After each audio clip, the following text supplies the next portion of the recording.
julle almal, baie welkom in die huis van die Here. Al ons besoekers en dan het nou almal gegroet, so ek glo dis nie nodig dat ek ook weer groet nie. Julle is so welkom vandag. Ons is so dankbaar, dit gaan 'n wonderlike dag wees.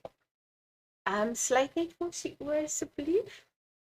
Genadige God en Vader, ons dank en loof en prys U vir hierdie U Sabbatdag wat so spesiaal is. Eintlik elke Sabbatdag is spesiaal en ons sien so uit om huis toe te gaan en Sabbatte met U te spandeer en eintlik elke dag met U te spandeer. Seën asseblief al die verrigtinge en laat alles wat ons doen tot eer en verheerliking van U sal wees. Ek bly dit in U groot en heilige naam, nou tot in ewigheid. Amen. Ek wil net gou die verjaarsdae, die mense gelukwens wat gaan verjaar. Adel Lamprecht die 7de, Conroy Boyse die 8ste, Deslin en Eywa die 11de. Julle moet lekker verjaar. En dan vir Adelie wat volgende Sabbat verjaar. Ons wens jou sommer by voorbaat veel geluk vir julle almal met julle verjaarsdag toe en ek wil vir julle 'n vers gee. Psalm 46 vers 2 en 3. Die hoofstuk is God is 'n toevlug. God is vir ons 'n toevlug en 'n sterkte, as hulp in benoudhede is hy in hoë mate ook beproef.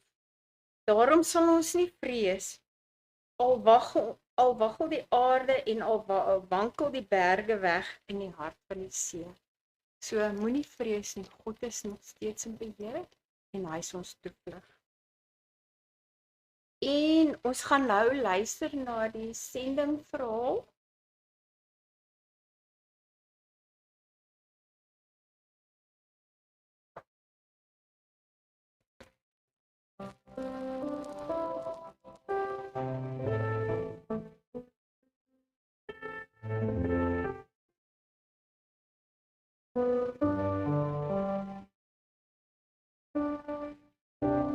The ground is crumbling beneath me. All surround me falling down. Nothing's no more as it seems. Darkness all I see around. Waters flowing on the pavement.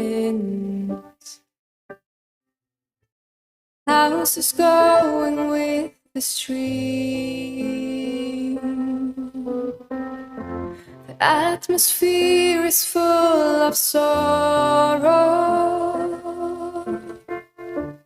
People wondering where to go. But when I lift my eyes from all this around, I remember, soon we're going home with you, to a place we've never been, where sorrows are not letting, going home with you. Where family and friends will meet up again with you and me, you and me. Bullets flying before my eyes, explosions as distant sounds. Where can I find refuge? our breath is full of fear. Children looking for their parents, finding nothing more than dust. Anxiety at every level, nowhere safe where they can hide. But when I lift my eyes from all this around, I remember, soon we're going home with you, to a place we've never been, where sorrows are not letting, going home with you. Our family and friends will meet up again with you and me, you and me, 'cause you strength, the rock that I lean on, the fortress where I hide, my savior from this earth. You deserve all praise, all glory. You are God Almighty. You bring us home. Soon we're going home with you, to a place we've never been, where sorrows are not letting, going home with you. Our family and friends will meet up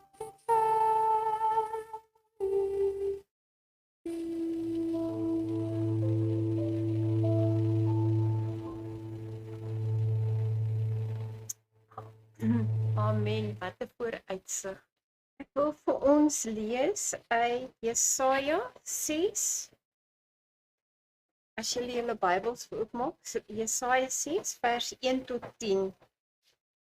In die sterfjaar van koning Josia het ek die Here sien sit op 'n hoë en verhewe troon, terwyl sy some die tempel gevul het.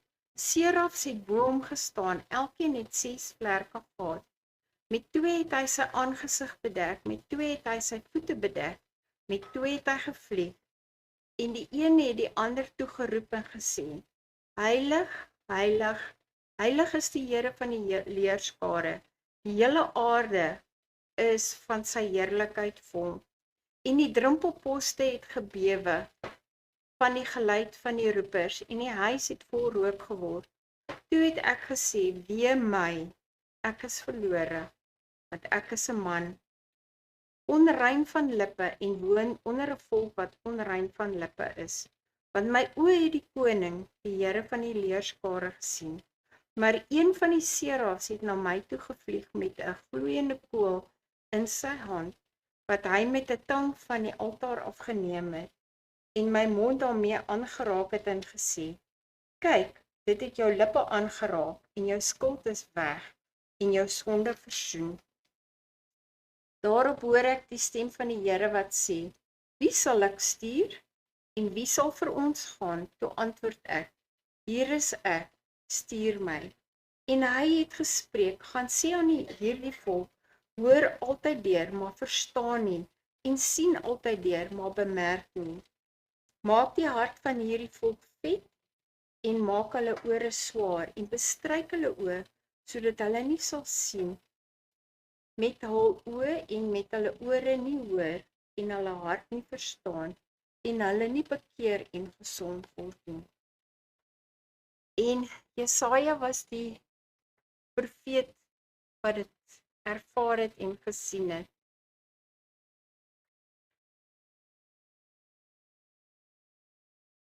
My Sabbatskool is weer in 2 dele.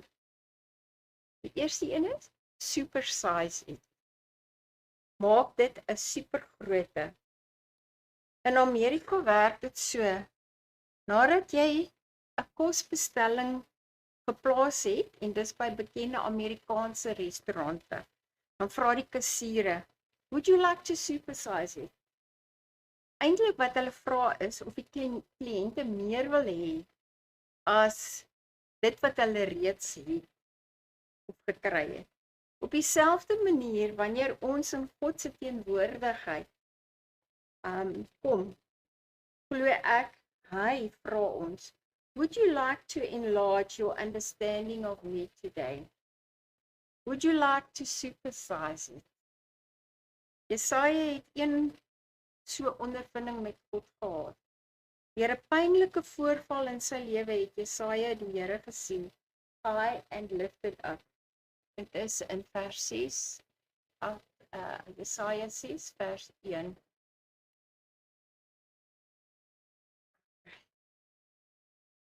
Jesaja, deur hierdie ontmoeting met God, het Jesaja se begrip van sy heiligheid vergroot. Hy het God se komplete morele uitnemendheid, ander woord daarvoor, excellence, gesien, wat 'n eenheid vorm met God se eie eienskappe. So het God ook Jesaja se besef van sy eie sondigheid vergroot, soos in vers 6, 8 en 6 vers 5. En dit het gelei tot die uitbreiding van sy begrip van God, se komplete en algehele vergifnis, reiniging en vernuwing. Vers 6 tot vers 7. Slegs toe Jesaja die diepte van sy eie sonde besef, kon hy die vergifnis en reiniging van God waardeer, aanneem en aanvaar. Slegs deur sy ontmoeting met God het dit gelei tot sy verklaring van beskikbaarheid en verpligting om ander te bereik en ander te help om hulle begrip van God te vermeerder. Vers 8 tot 9. Kom ons vra God om ons begrip van sy grootheid te super vergroot. Ons supersize dit vandag. Ek het nou so 'n bietjie my orde bietjie agtergetroot gehad, maar baie dankie. Ek wil net 'n stukkie lees wat by die supersize pas. Oh, I want to know you, blessed Lord, better than I've ever known before. In your word, I read of your great purpose. Help me to understand it more and more. En dan wil ek nog ietsie byvoeg. Knowing about God is fascinating, but knowing God is personally life-changing.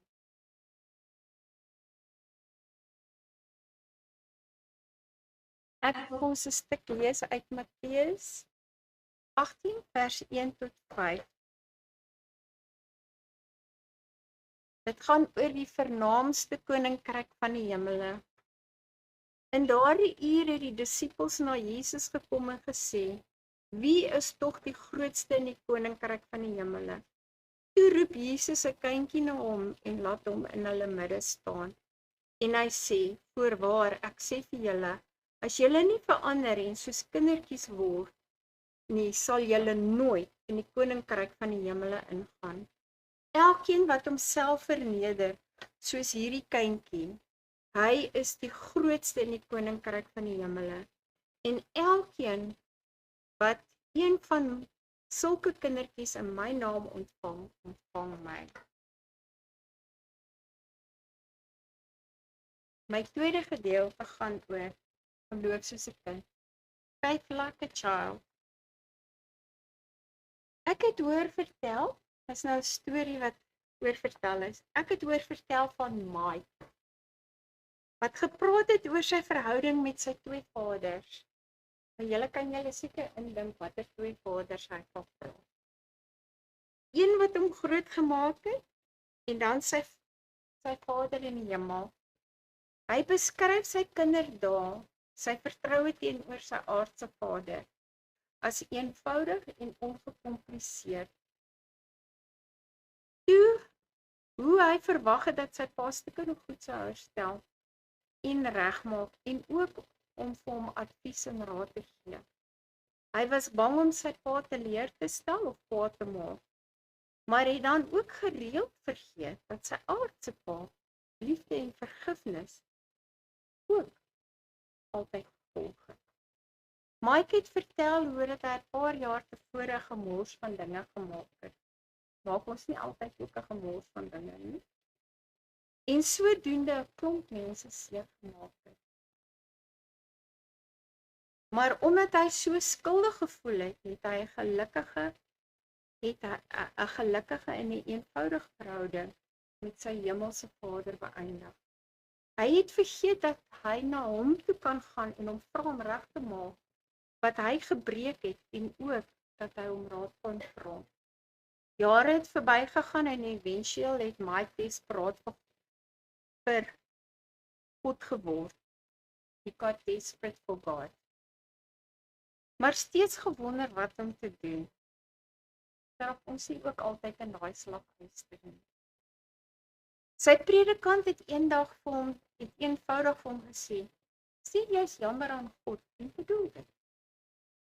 Maar Mike het steeds moeilike vrae gevra van, hoe werk dit? En wat was? Uiteindelik sê sy predikant, asseblief Here, gee vir Mike geloof in dit. Maar Mike het later met veel gelukkigheid gesê, Here, Mike het 'n nadere verhouding met sy hemelse Vader gevind.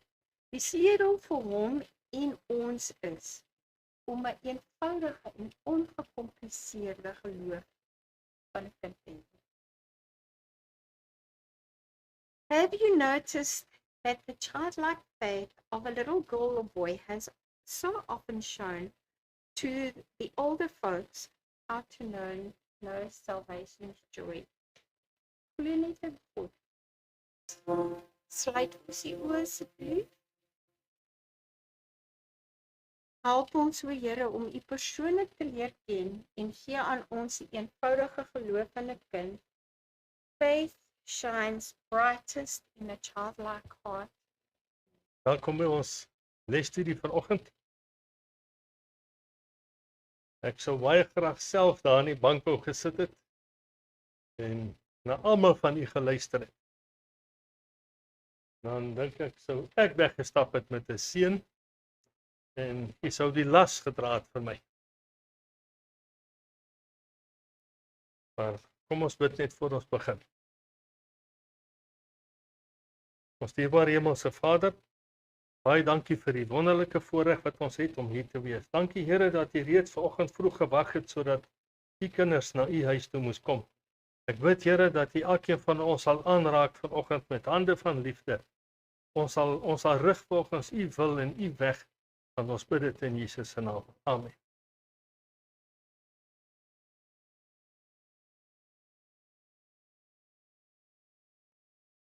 Ek kan met 'n strikvraag begin vanoggend.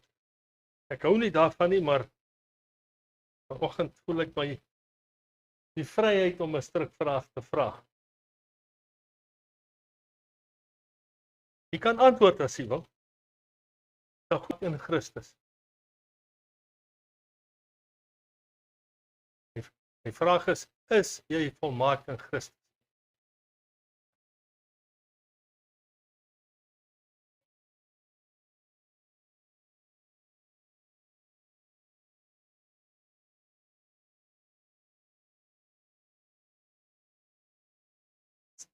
Nou moet ek die volgende vraag vra. Kan ek aanhou te kort kom?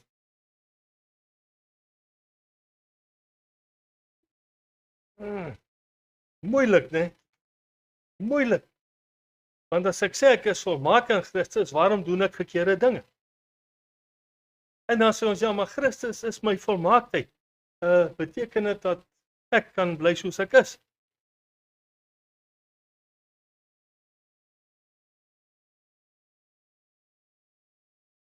Hoe moet ek verander? Daar is dit weer. So, ons kan nie wegkom van bekering af nie. Ons kan nie wegkom van 'n volledige oorgawe aan Christus nie. Sonder dit, eenmal 'n jaar, eenmal in 3 maande met 'n nagmaal. Elke dag, elke uur. Ons het 'n lied, elke uur, né?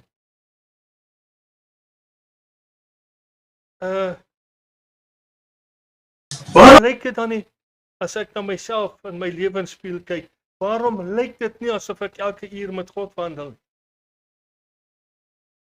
Het dit moeite geraak om anders as die wêreld te wees? Of is die, verskoon dat ek dit so reguit vra, of het die godsdienstoefening 'n ritueel geword, 'n las?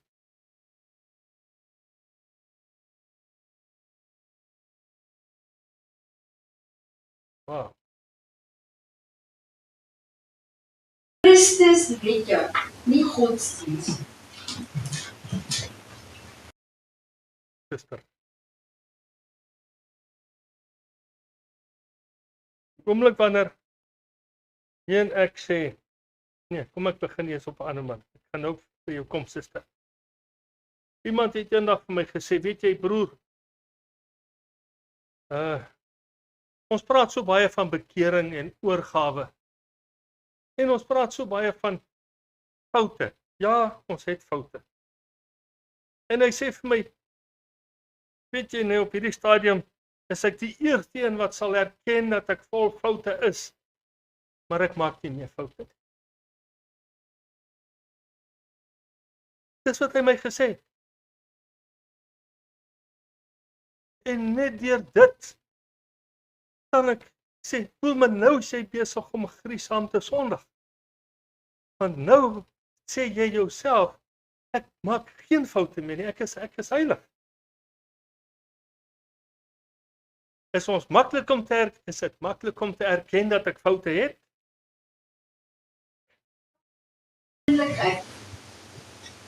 Soms is dit maklik om te sê, ja, ek is vol foute, maar ek erken nie een nie. Die grootste probleem is dat ek dink ek is okay.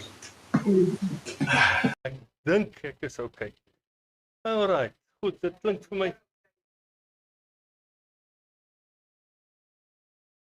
Dink sit in soveel woorde. Amper. Ons beweeg nou op persoonlike grond hierso.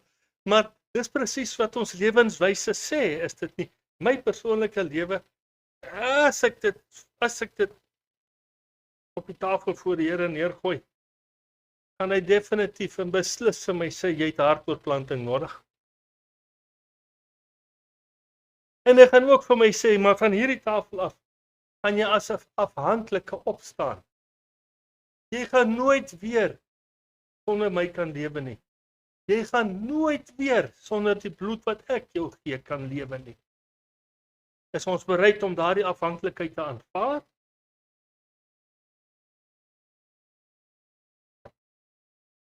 Ek hoop ek het.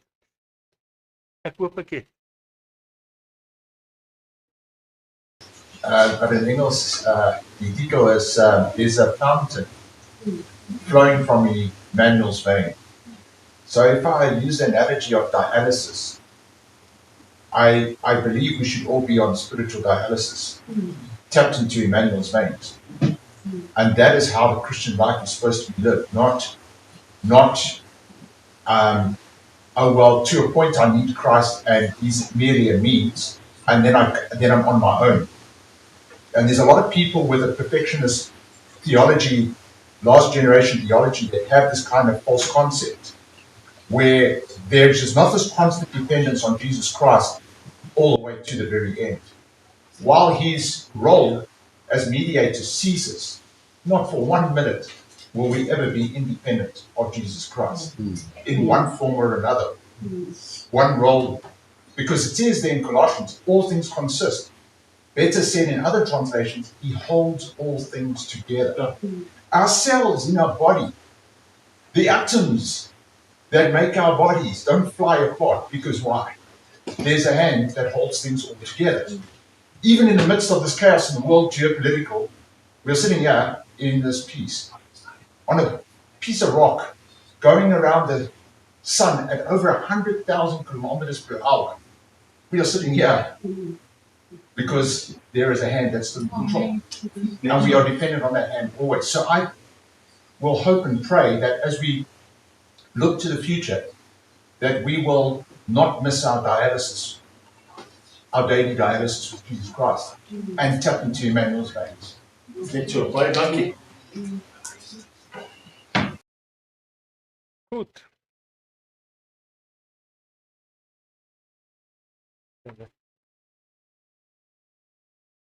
Amper begin ek weer op 'n verkeerde plek.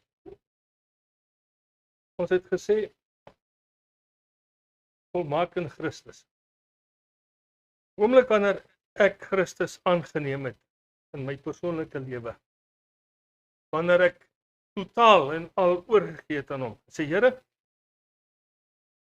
soos Elia daar onder die bos, nou klaar. Ek kan nie meer nie. Dis nou klaar. Ek gaan nou maar net aan die slaap raak, Here, en doen nou maar volgens U wil. Ek kan nie meer nie. Dis dan wanneer sy krag in my geopenbaar kan word. Dis eers wanneer ek gereed is om hom te ontvang in my lewe en om hom toe te laat om my lewe nou te leef volgens sy wil. So, en dis ook dat daardie oomblik wanneer ek sal besef, maar die brood van die lewe is vir my reggesit. Eet. Moet nooit ophou eet nie. Moet nooit ophou eet nie. So, ek dink dit is as ons die kern van die les vat, dan gaan hierdie ding van volkome oorgawe, dit kom reg deur die les uit. Dit kom reg deur, as ek nie daardie volkome oorgawe gemaak het, ek praat nie van 'n 90% oorgawe nie, want dan beteken dit daar's nie konsensus nie. Ek praat nie van 'n 99% oorgawe nie, want daar's nie konsensus. Wie besit die ander paar persent? Ek of Satan? Daar's net die vyand wat dit besit. So, as ons dan nou begin praat vanoggend, praat ons asof ons kinders van die Here is wat reeds hierdie volle oorgawe gemaak het. So en dis wat ek wil hê ons moet begin, ons moet verstaan vanoggend. Ons praat en ons studeer, ons gaan die les deur as kinders van die Here wat reeds daardie volle oorgawe gemaak het en wag op dit wat hy vir ons wil gee. Goed, nou gaan ons na ons teksvers toe. Laat niemand julle dan oordeel in spys of drank of met betrekking tot 'n fees of nuwe maan of Sabbat nie. Wat 'n skaduwee is van die toekomstige dinge, maar die liggaam behoort aan Christus. Hierdie is 'n ongelooflike kontroversiële teksvers. In my hele volwasse adventiste, ek kan nie sê dis 'n loopbaan. Adventiste lewe het hierdie teks as 'n probleemteks opgekom. En mense wat vyande van die Adventiste leer was, het hierdie teks gebruik. En selfs vyande binne in die kerk het hierdie teks gebruik. Ek onthou 'n groot vriend, letterlik, figuurlik. Nou nog sê, man, ek gaan die fees hou. Ek gaan dit hou. Want dit gaan vir my tot seën wees en wat alles. En hy het almal in die kerk het hy probeer oortuig dat jy moet die fees hou, want ek gaan dit ook nou. Ekskuus. En die fees te my in die hemel kry. Wie gaan my in die hemel kry? Volmaaktheid in Christus. Sy volmaaktheid wat hy aan my toebedeel, gaan my in die hemel kry. Toe sit nou nog gesê het, beteken dit ek kan nou maar net doen wat ek wil? Nee, nou doen ek mos wat hy wil. En dis waar ek as kind nogal heel wat oproerigheid veroorsaak het. My pa, my ma se arm met nogal die dinge goed by my ingeprent. Want waarom kan ek dit nie doen nie? Ek wil dit dan nou doen. Waarom kan ek dit nie doen? Waarom kan ek dit nie doen nie? Maar die verduideliking kom, maar dit is nie goed genoeg nie. Vir my as kind, of my bietjie verstand wat ek gehad het, nie dat ek vandag meer het nie, maar die bietjie verstand het gesê, jy kan doen wat jy wil doen. Jy kan doen wat jy dit wil doen, maar wat is die vrugte van dit wat pluk ek? Wat pluk ek? Omdat ek nie gehoorsaam is nie, wat pluk ek?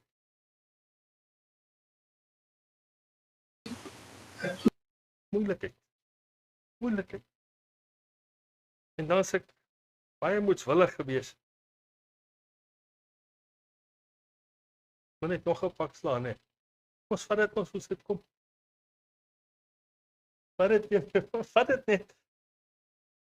Dit het lank gevat, dit het lank geneem. Ek moes die Here ontmoet in my lewe, voordat daardie ding uit my lewe begin verdwyn het. Sonder die inwerking van die Here sou daai moeilikheid, daai bose dinge in my lewe nooit weggegaan het. En ek moet gedurig weer waak daarteen. My volmaaktheid moet nie in my eie verdienste lê nie, maar in die verdienste van Christus. En dit wat hy vir my gratis gegee het, die dag toe ek hom aangeneem het. Daardie ding van, ek sal eendag sal ek my hart volkome vir die Here gee. Eendag. Eendag beteken eintlik nooit. Nooit. Here gee my kans, ek is nou hier in die versoeking, los my maar 'n bietjie dan. Dis mos wat ons sê. En is dit die regte ding om te sê? Ek dink ek verloon my Skepper as ek so iets sê. Al dink ek dit nie. Sê my handelinge soms dat dit wel so is, die gedagtes wat ek koester. Maar my boek is besig om homself te bly.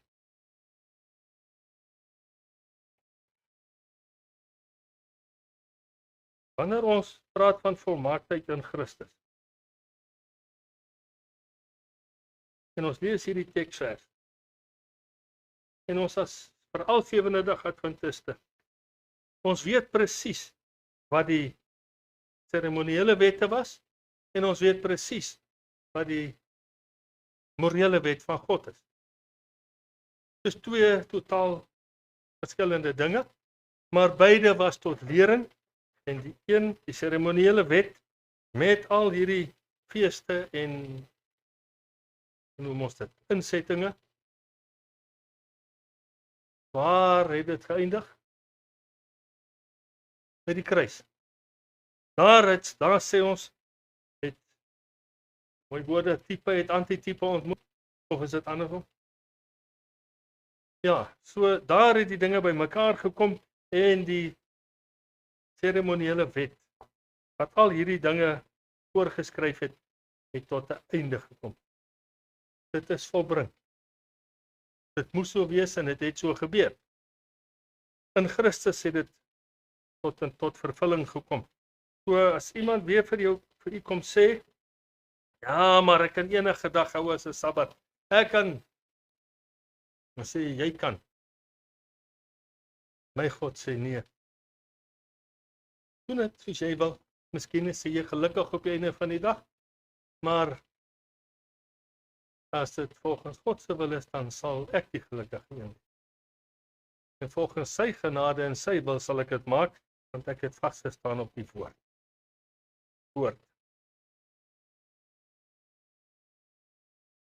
Oordeel, maar die waarheid is die waarheid. So en die oordeel is die onsin. Waarheid is waarheid. Ek hoor duidelik wat jy sê. Beteken dit ek mag nie regspraak uitoefen? Ek sê bring die waarheid. Dat die Heilige Gees met daai persoon oortuig. En die Bybel sê dit maak ons vry. Dis reg. Kom maar reg. Waarheid bly waarheid. Maak nie saak of dit in 'n swart pen, 'n rooi pen of 'n enige kleur geskryf word nie. Waarheid is waarheid. Beteken dit dat u en ek waarheid verskillend kan verstaan? Vir hoe lank sal ons dit verskil verstaan? Tot ons dit raak gelees het, en die woord van God is baie duidelik. Tot die jaar. Bruno, die konsep van waarheid het nie te maak met jou ideologie nie. Ja. Die konsep van waarheid het met een ding te maak. Dis die waarheid, nie 'n waarheid. So wanneer ons kyk na 'n waarheid, kan ek en jy verskil op jou waarheid en my waarheid. Jou ideologie en my ideologie kan verskil, ons opinies kan verskil, maar God se waarheid bly vas staan van die skeping af tot die herskeping. Maar wanneer ons kom by die konsep van die waarheid wat ons bring na die kerk toe, dan is daar net een ding wat saak maak, dit is regverdigmaking. En regverdigmaking het een konsep en dis geloof. As jy enigiets anders bring na daardie regverdigmaking toe, het jy 'n probleem, want dan word dit werke. En as jy die Sabbat moet hou, dan mis jy die punt. Die Sabbat is 'n uitvloeiing van jou geloof. Yes. Dit is soos wat Duif gesê, dis 'n intap in God se aard. En as jy dialyse het met God se aard, in Kolossense 2 vers 9-8 sê, pas op dat niemand julle as buit weg, want eintlik kom ook van die 83 aan, pas op dat niemand julle van hom af wegvoer deur teorieë en argumente wat misleidend is nie. Nou dis ideologie wat jy bring na jou geloof toe. Dis nie wat uitvloei uit die waarheid nie. So as jy die waarheid volg, dan is die Sabbat, die uitvloeiing daarvan, dis nie wat jy doen nie. Die oomblik wat jy iets doen, dan het jy 'n probleem, want dan begin jy die werke plaas in jou regverdigmaking loop, die pad wat jy loop. Dit sê verder, dit is dinge wat berus op die oorlewing van mense, op wettiese, godsdienstige reëls en nie op Christus nie. Dus jy nie daagliks daai totale oorgawe deur geloof bring, so jy regverdigmaking nooit plaasvind. Dan werk ons om dit te maak werk, en dan is dit verkeerd. So dis nie 'n waarheid nie, dis die waarheid bly konstant. So my opinie, jou opinie, geld nie wanneer ons kom by die waarheid nie. Die waarheid het net een blou lyn. Dis die wet van God, karakter van God. Net dit. Daar's 'n gedagte wat daaruit voortspruit, en dit is dat ons het nie nodig om waarheid te verduidelik nie. Want die waarheid het ons nie nodig om te verduidelik. Ek hoef dit nie net so. Ek hoef nie daarvoor te werk nie. Ek het dit ontvang toe ek Christus 100% aangeneem het hy my op die pad van regverdigmaking gesit. Dit is deel van hom wat nou in my is. So beteken dit dan dat daar 'n tyd in enige iemand se lewe gaan kom wat hy nie die nabyheid van Christus nodig het.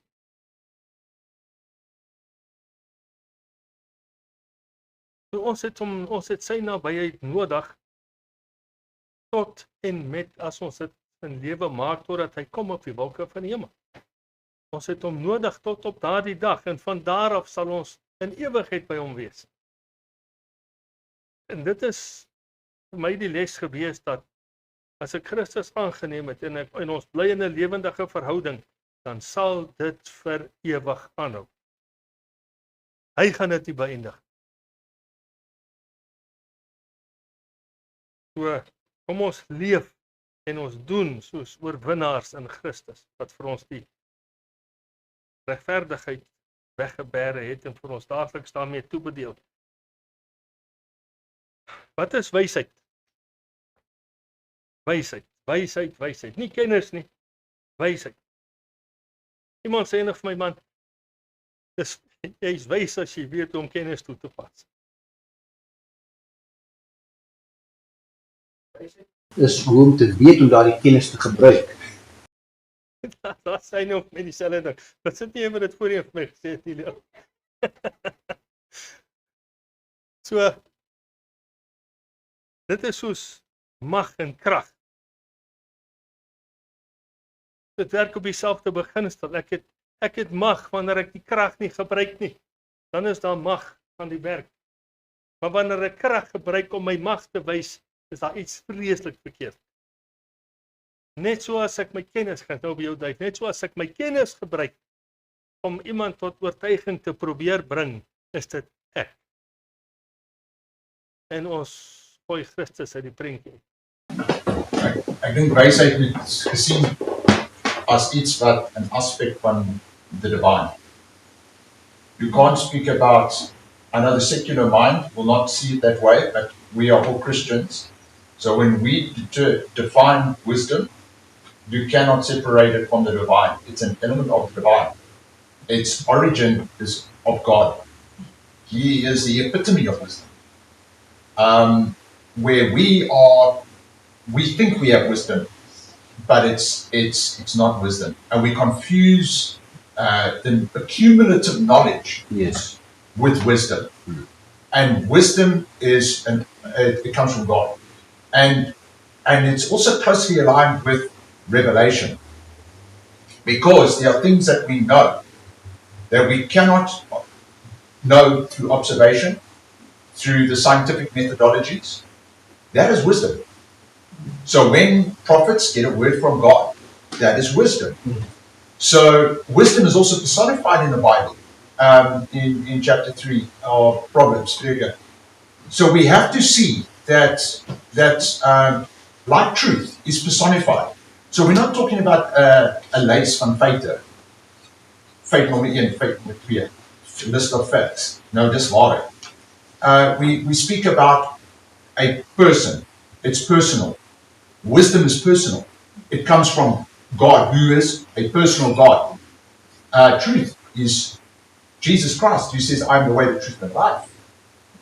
And so we have to see a greater reality to the words that the secular world will use, but not go far enough. And that's the difference between Christianity. We have a broader, a much greater reality to these concepts like wisdom, truth, and so forth. Die wysheid is 'n goddelike gawe wat spruit uit die vrees van die Here. Vrees vir die Here. Ja. Net so. Kan jy 'n vraag vra vir iemand wat baie lief is om legkaarte te bou? Kan Marie. Is daar 'n regte manier om 'n legkaart te begin bou? 'n maklike manier, ja, maar nie 'n regte manier nie. Elkeen het sy eie persoonlike manier om dit te doen. Ek myself hou daarvan om die raam te doen en dan in te Gaat net makliker wees om die legkaart te bou as jy die prent het soos hy moet lyk.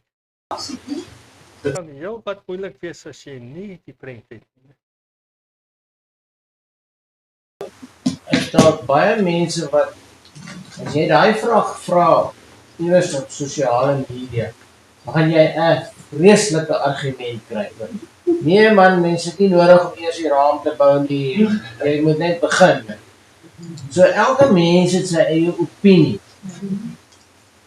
En dit is waar ons probleme in die wêreld kom. Ons laat nie die skrif ons opinie vir ons voorskryf. Dis korrek. Ons het die prent. Ons het die groter prent in die skrif. So, hoe die legkaart, die kleure en wat ook al daar moet bykom, in mekaar pas is 'n saak tussen my en my Skepper. Hy leer ons, hy gee vir ons kennis, wysheid, insig om te begin waar dit saak maak.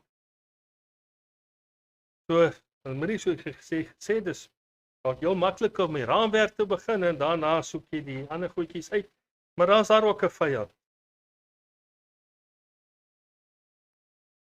Hy gooi so 'n handvol blokkies in. los hulle uit. Hulle lyk soos die ander. Die kleur verskil net 'n bietjie. En nou bly ons maande en dae en ure aan mekaar besig om 'n plek te soek vir daai een wat nie pas. Dis die vyand se werk. So, wat ek vir julle kan sê is, weet jy, voordat ons weer opkom. Excuse me. What this point here, the temptation then is to want to change the picture to fit the piece. Ja, And I didn't want to miss that point. Excuse dat ek jou in die rede geval. Want baie hak af op 'n stuk. Dan wil hulle nou die prentjie en dit is die prentjie hierso. Ons het die prentjie. Ons het hom. Nou hulle wil die hele woord verander. Hulle vat nie lyn op lyn, preset on preset, line upon line.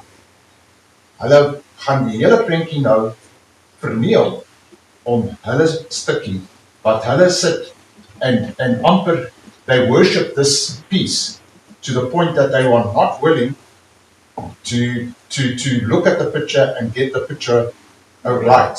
So they change, your theology must be on a whiteboard, but they want to fit the Bible into their theology. En dis nou 'n puzzle wat voorbeeld kom gebruik. Net so kry ons 'n diagram van die tydlyn van die geskiedenis. Eergister van skepping af, Christus se bediening en die 2300 tydprofesie en wat. Maar die interessantheid is, hierdie profesie loop aan tot 2065. En ek dink, wow, daar's nog baie tyd. En dan sê hulle ook daar 2065 die koms van Christus. Nee.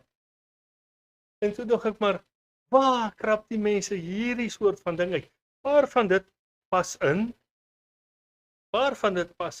Maar die 7 jaar van Christus se bediening tot Stefanus se dood, vat die 7 jaar en hulle sit hom heel agter. En sê dit is nou die mense gaan nou weer 'n 7 jaar kansie kry. Goeie tog. Hulle maak die anointed, die versalfde een, the Christ, the Antichrist.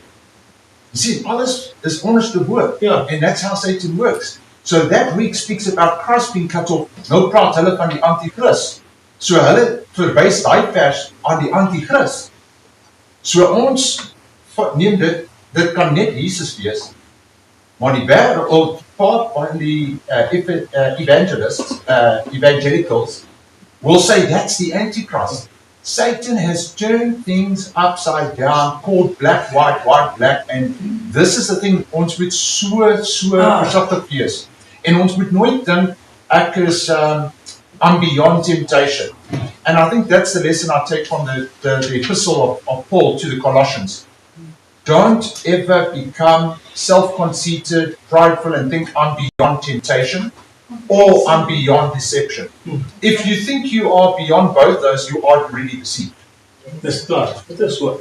Dis waar die teks is wat bykom. My volk gaan ten gronde weens 'n gebrek aan kennis. So, as ons as Sewenheilige Adventiste nie gevestig is in die Bybelse manier van profesie uitlegging, dan is dit baie waarskynlik dat ons sal luister en sal met aandag luister aan iemand wat met mooi woorde die profesie verander om by die wêreldse siening te pas. So wat ek vir ons mense sê vandag is, moenie sê ek het een keer in my lewe het ek hierdie studies deurgegaan, ek weet nou presies waaroor dit gaan en ja, en dan vra iemand vir jou wat het begin met die steniging van Stefanus en dan sê ons wat het begin? Watter gedeelte is daar ingelei? Jy hoor wat ek sê. So nou kom iemand wat skerp is met die ding, evangelicals, soos jy sê, hulle weet, maar hulle het hulle eie interpretasie daarvan. Ons het wysheid nodig. En ons het nodig om mekaar te vermaan en mekaar op te lei, en ons het nodig om met mekaar te praat en te vertel oor die dinge van God. Dit is nie eenmal 'n Adventis gered as 'n Adventis nie. Dis 'n daaglikse studering van God se nabyheid. Aanhou en aanhou en aanhou om jou te vestig in dit wat jy glo. En ek het hierdie persoonlike ervaring van 'n hele klomp jare nou al. Iemand wat ingekom het en 'n klomp inligting gedamp het. En ek het nie geweet wat om met dit te doen nie. En oomblik toe ek het begin deurgaan, toe sê o nee, maar dit verduidelik iets anders as wat ek glo. En toe gooi ek dit weg en ek gaan bestudeer dit waarom ek glo soos ek glo. En wat 'n openbaring. Ek kom toe agter ek glo reg soos ek glo. Volgens die skrif. En amper het ek baie van my tyd gemors om te gaan counteract. Maar hier kom dit nou. As ons nie ingewortel is in Christus nie, hoe gaan ons groei? Daardie lewenspoort waarvan hy gepraat het, dis 'n lewensaar wat moet gekoppel bly tussen my en Christus. As daardie lewensaar nie aan ons is nie, ek moet aan iets gekoppel wees. Ek moet aan iets gekoppel wees want ek kan nie aan myself gekoppel wees. Ek kan nie. So, of ek raak gekoppel en gevestig aan vriende, of ek raak aan 'n omgewing vasgekoppel wat sekere elemente tot my voordeel gebruik, of ek bly gekoppel aan Christus, die enigste lewegewer. Die konsep hierso is dat ja, die samekoms is belangrik. Daardie koppeling aan Christus, waar Paulus praat daarvan, hy sê dan Kolossense 2 vers 2 sê my doel daarmee is dat hulle bemoedig moet word, hulle moet met liefde aan mekaar verbind wees en saamstreef na 'n diep en volledige insig. Nou hierdie insig is wat ons nou hier doen. Sodat hulle God se geheimenisse kan ken. Ja. So met ander woorde, dit is geopenbaar. Geheimenis is Christus. So as ons nie hierdie wat ons nou hier doen, onthou as jy daai legkrant een blokkie uithaal, een puzzle stukkie uithaal, kan jy nie 'n teologie bou of 'n prentjie bou rondom daai een stukkie nie. Amen. Amen. Jy kan nie 'n teksvers uithaal en sê hierdie is die teologie waarna ek nou moet streef nie. Jy moet in konteks moet jy daai puzzle moet jy op die en as jy glo my as jy in wil forceer genoem forceer in 'n verkeerde plek. Maar die prentjie gaan dieselfde lyk. Ja. So jy kan nie daai teologie teksversie uithaal en dit op loop gaan en sê hier's my teologie nou. Want dis jou ideologie daai, is nie teologie nie. Teologie is theos, God, logia is die verduideliking van God. So dit moet in daai konteks geplaas en Paulus sê Christus is daai insig wat jy moet kry. Ons sal dit bespreek saam hierso, maar ek sê weer, die waarheid is konstant. Jy kan wat jy na die kruis toe bring is vuil lappe. Ja. Jy kan niks na die kruis toe bring. Wat jy van die kruis af wegvat is die waarheid. En hy is een suiwer blou lyn. Daar is geen ander lyn, 'n reddingslyn as Christus self. Daar is net geen niks. En goed, ons het reeds sê wat is in die kruis gehaal. En ek wil graag by donderdag se gedeelte kom, want ons 'n bietjie vroeër klaar maak dat ons kan alles reg kry en so 10 minute of so vroeër kan begin. So donderdag se gedeelte die gebooie van mense. Gebooie van mense is gewoonlik eie interpretasies. Is ek reg? Gebooie van mense eie interpretasies. En iemand wat nie gevestig is in Christus kry so ek het nou nie ander woorde vir dit. So 'n Sanhedrin mentaliteit. Ons skryf net nog 'n wet en ons skryf net nog 'n enetjie en ons skryf net nog 'n enetjie om die mense in toe om te.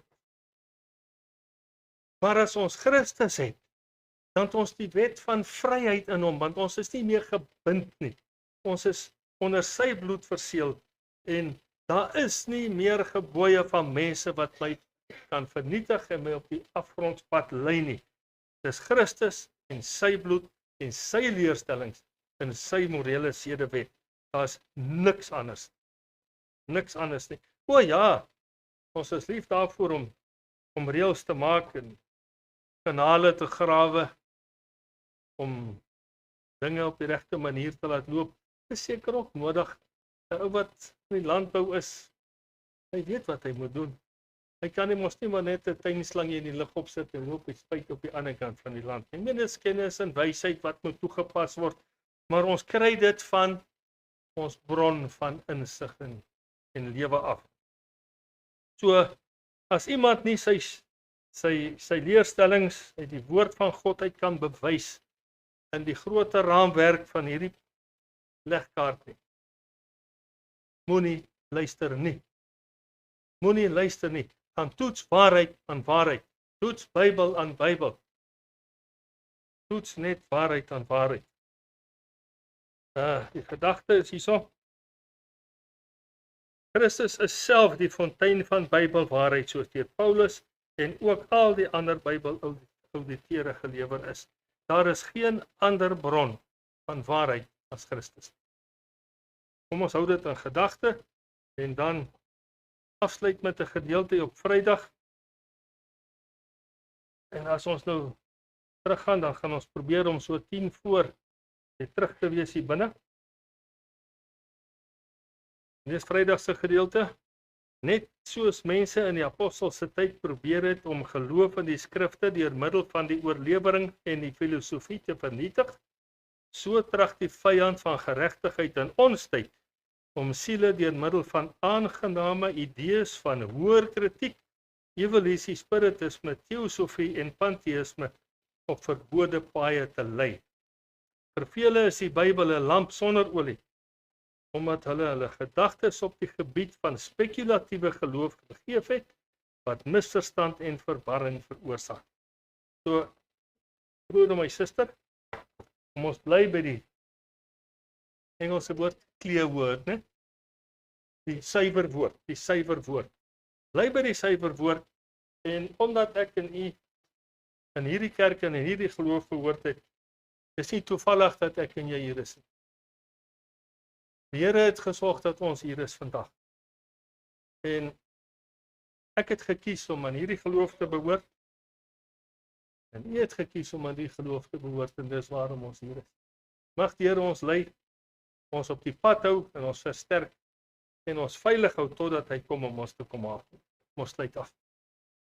Vader in die hemel, baie dankie dat ons kon saamgesels vandag. Dankie vir die wonderlike gawe van liefde en genade en van wysheid en van vrede.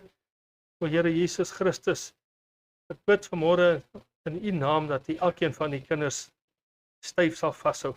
Here, dat u hande diep in ons wese sal inreik en ons sal aanraak daar waar ons lewe. En mag dit wees, Here, dat daardie lewe wat uit ons uit sal opborrel, u beeld sal weerkaats en u liefde in u hande sal wees en dat ons daarmee sal volhou totdat u kom op die wolke van die hemel. Amen.